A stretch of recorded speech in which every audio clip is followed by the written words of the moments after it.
Hi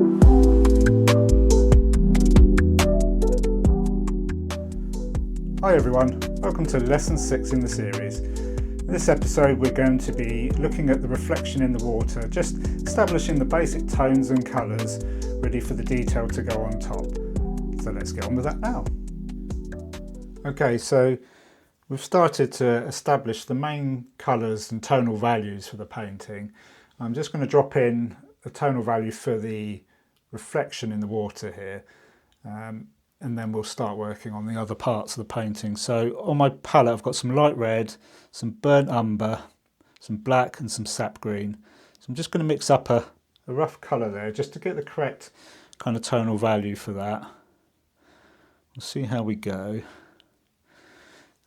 I might not keep it as the painting, as the photograph is, the reference photo, because it's a bit muddy, but we have got the contrast there, because if I put the reflection in green, then it may end up being everything too green. So this is something, when you're working from photographs, it's always a good idea just to assess as you're going along whether what you're going to do with the colours you're going to put in are going to work, or whether they're going to fight against each other. But as I mentioned previously, you know, don't worry about making mistakes. You know, everything can be painted over at the end of the day.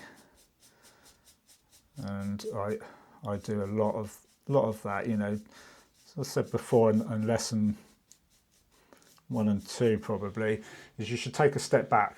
Always take a step back from your work and assess where you are with it. I'm mixing these colours up, but there's some darker areas and lighter areas. I'm probably need a bit more green in that, to be honest.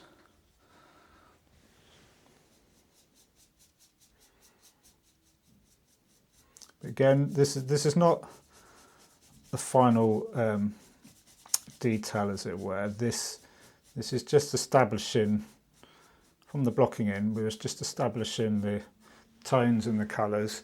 See here, this is a bit too brown here, I think. And there's a bit more sort of light green, so a bit of the titanium white, bit of the sap green with a bit of the burnt umber in there. You can see, even though it's a muddy kind of water and in flood, you still see reflections of the trees, so there's still a lot of green in there, but you can see the brown tinge to the water there. So when we're doing reflections, what we're going to be doing is dragging the paint like this. So keep your strokes horizontal and vertical when you're working with water. And you can see it kind of gives a bit more of a reflection of, or suggestion of reflection. We've got a bit of reflection here from the bankside foliage as well. So I'll just pop that in. Again, we can adjust the colours as we go, keeping this horizontal. I think it's a bit darker as it's towards the bank there. Maybe not that dark. Probably need to reduce the brush size that I'm using here. Let's see what I've got.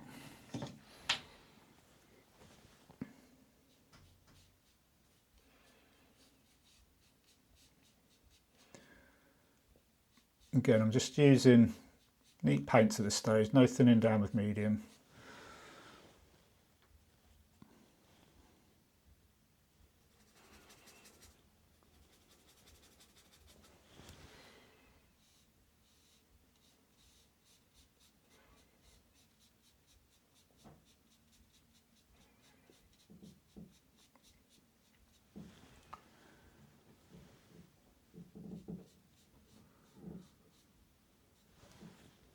And it's a bit darker under that canopy there. So I'm going to darken that off here.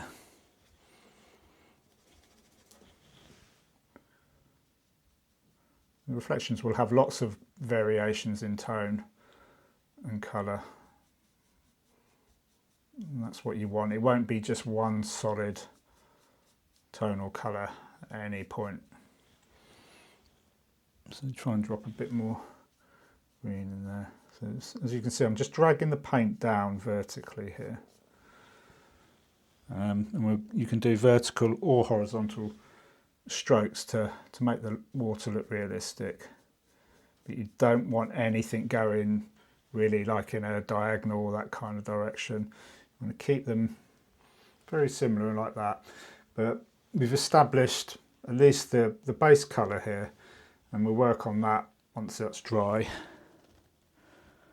And then I'm just gonna, this is where the reeds are. Let me just knock that back a bit. The reed colours would probably use fairly similar colours to the fields here, but with a bit more Hooker's green in. So what I'm going to do here is put the darkest colour in, because then with this bit I'll be painting pretty much individual reed stems with the rigger brush. So we've got that in there. Just want a bit more dark under here where the overhanging bushes are. So drag that paint down. This will all be gone over. And so the reflections will have lots of areas of dark and light, and that's what will bring it to life. It needs to be darkened up a little bit under there. We'll go over that. But yeah, so I'm quite happy with that at the moment. We've just got our basic colours established over the blocking in that we did for lesson 1. And next I'm going to work on this tree line here. Needs to be knocked back a bit further, a little bit more detail in there, but I'm going to let the paint dry, and then if you come back to the next lesson I shall show you how I'll work on that and make that recede into the distance a little bit further. So please subscribe to my channel and hopefully see you soon.